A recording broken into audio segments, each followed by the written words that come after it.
everyone, welcome back to my channel. Happy Friday. I just need a few seconds to give these ladies out by Heroes Park a big shout out. They get up like 4 o'clock in the morning just to start their business. So if you're ever in the vicinity, anywhere in Kingston, or if you're planning to go to Jamaica, please look out for these ladies out by Heroes Park and give them some support. Now let's get into our video.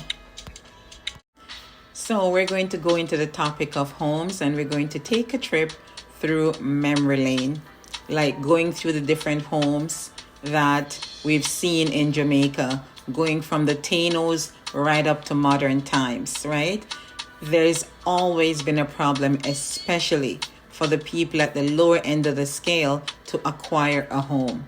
And that is stemming all the way back from slavery days, right? So that goes back to like 150 years when, of course, slavery was abolished, but the issue of land and houses or land and homes were never addressed. They got paid out for their property and they left in a hurry. And a lot of them, some stayed back and they employed back the same people that they were enslaving back on the same property, but this time they were being paid, even though it was little and nothing, and most people could not afford to acquire property on that type of salary or payment. The issue just went on and went on from generation to generation because they were mostly just feeding themselves. They were mostly trying to feed their families and trying to keep maybe a small roof over their head, a very humble dwelling. Most people at the lower end of the scale, I'm talking, right, would have like 1 or 2 rooms the most. And if you go all the way back, a lot of people will not even have a house with flooring. A lot of them had homes that had no flooring. The more I research, the more I'm getting more information. Even up to the 60s, family members would tell me that people in Kingston, the people who are in informal settlements, they would go and they would make up a home, and when you go into the house or you take a peep into the house, there's no flooring. So it's not too long ago that those things were happening, right? So that the plantation owners, most of them would be living in palatial homes, beautiful homes with mahogany furniture and mahogany flooring and all types of expensive fixtures and fittings and pianos and all of the things, the trappings that comes with a beautiful home, right? They had porticos, they had huge verandas, landscaping and all of that. And then you would take a little walk down into their quarters and you will see cottages. The plantation owners who were a little bit more generous, you would see something more than a hut, right? But it's still a very, very basic dwelling. Most of these little cottages would not even have a flooring in them, right? That is how it unraveled and how unfair things progressed from generation to generation, right? It was very difficult to acquire land and property back then. And even if your parents or your grandparents or your great-grandparents got a piece of land, they couldn't put up a nice home. They normally just put up something with 1 or 2 rooms, right? A lot of them still could not afford the land, right? They would lease the land, or many of them would come together and buy a piece of land and cut it up, and then they would do their farming. It's mostly for feeding their family and taking the goods to market to sell and just to basically provide for themselves and their families, right? So some did acquire land, right? And in my previous videos, you can go back and check.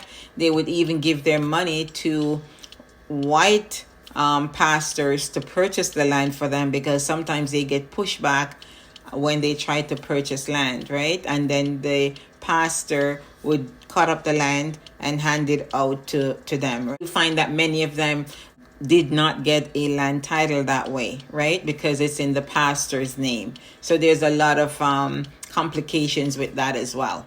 The Tainos, they had like a straw home, very humble, You would find not much furniture in them. They slept on mats and they had maybe one or two stools, right? I don't know how the Tainos managed when the hurricanes came to Jamaica back then. Maybe a lot of them died because homes could not withstand the force of a hurricane. Tainos did some wattle and daub as well as straw homes as well. And of course, the Africans that are coming in, they would have known how to make wattle and daub homes because they did it back in their country. And it's basically mud and straw.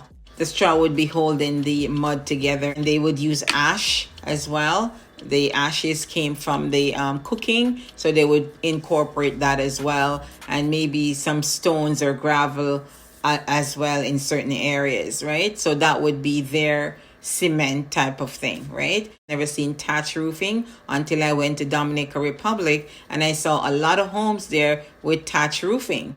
Even the airport had thatch on it as well, and when it rained, the water would be coming into the airport. So a lot of people are still using thatch. I've never seen thatch in Jamaica. Maybe there's one or two, but I've never seen it. Something that they did decades ago. Enslaved people that they used to make all these beautiful homes, right? For the plantation owners and their representatives. Like you'll have accountants and lawyers, right, on the property. And they would, of course, use the same people to make these huts or cottages for the enslaved. Basically, we're coming from hand to mouth, hand to mouth, hand to mouth, right? And it was very difficult for us to acquire property, whereas the people in the upper class and middle class, their foreparents would leave them money and property. It would be handed down like generational wealth, whereas we didn't have that. A lot of issues where people who their foreparents were working on plantation property for decades and decades, and they now, the younger generation, have acquired the houses that they were living in, and they were being chased off the property. But thank God they get to stay where they are, right? They're able to regularize those people, because it's not fair, because their foreparents have already put in that type of work, and just to throw them off the property would not be a good thing. Situation was never addressed. Say from the time slavery ended, say 1834, 1838, it was done in two parts. So we're going to use 1838. The slave owners, when the Europeans left, they just left everyone high and dry, have any money to buy property and homes and all of that, right? So most of the homes, 90% of the homes, were owned by people from Europe. It is a land of natural beauty and a rich history. Beneath its picturesque surface lies a story of housing struggles that have persisted for centuries. After emancipation, many Jamaicans struggled to secure proper housing, leading to the emergence of informal settlements. As Jamaica moved into the modern era, urbanization brought both opportunities and challenges. While there have been advancement in housing, millions still face the harsh reality of inadequate shelter. So today, Jamaica's housing crisis persists. 3 million people facing a shortage of inadequate homes, especially among the poor. Overcrowded slums, overcrowded ghetto areas, substandard housing conditions, and a lack of access to basic amenities remain pressing challenges. But amidst these challenges, there are initiatives and organizations working tirelessly to address the housing crisis in Jamaica. Community-led initiatives, government projects, and international partnerships are gradually improving the living conditions and providing hope for a brighter future. So housing is a fundamental human right, and the people of Jamaica are resilient.